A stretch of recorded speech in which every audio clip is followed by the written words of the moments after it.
ফখরুদ্দিন রাজি 1000 দলিল দিল, কিন্তু আল্লাহ যে এক শয়তানকে বুঝাইতে পারে না। শয়তান কয় আমি তোর ঈমান লয়ে যামুগা, শেষ মুহূর্তে আমি তোর ঈমান নেমু, কারণ তুই পীর মুর্শিদের সহবত ছাড়া আসদ, তোর কোনো রশি নাই, তোর কোনো মাধ্যম নাই, তোর কোনো গার্জিয়ান নাই, এই কারণে আমি তোকে ধ্বংস করে দেবো। মৃত্যুর সময় তোর ঈমানটাকে আমি লয়ে যাবো, তুই ঈমান হারা হয়ে মারা যাবি। ওই দিকটা হযরত নাজিমউদ্দিন কুবরা রাহমাতুল্লাহি আলাইহি তিনি জোহরের নামাজের জন্য উযু করতেছে। উযু করার সময় তিনি অন্তর চক্ষুর দ্বারা কাশফুর মাধ্যমে তিনি দেখতে পাইলেন তিনার মুরিদ ওই ফখরুদ্দিন রাজি রহমতুল্লাহ আলাইহি ওই জায়গায় শয়তানের সাথে বাহাস করে তিনি হেরে যাইতাছে। তখন ওই জায়গার মধ্যে থেকে তিনি উযুর পানি থেকে তিনি একটু পানি ফিক্কা মারছে, ওই পানিটা আইসা ওই নাজিমউদ্দিন কুবরা রহমতুল্লাহ উযুর পানিটা আইসা ফখরুদ্দিন রাজির শরীরের মধ্যে পড়ছে। আল্লাহু আকবার।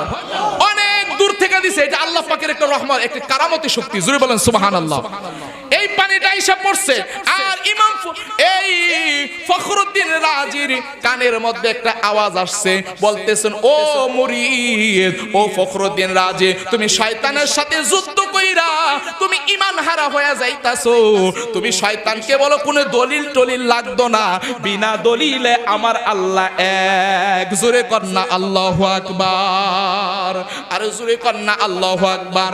ইমাম ফখরুদ্দিন রাজি কথা বলার পরে শয়তানকে শয়তানকে বলছে আল্লাহ এক, তুমি মানছো না? শয়তান কয় এক কোনে মানছে, যেহেতু তোর ফির সাহেব তোরে বলছে। আল্লাহু আকবার।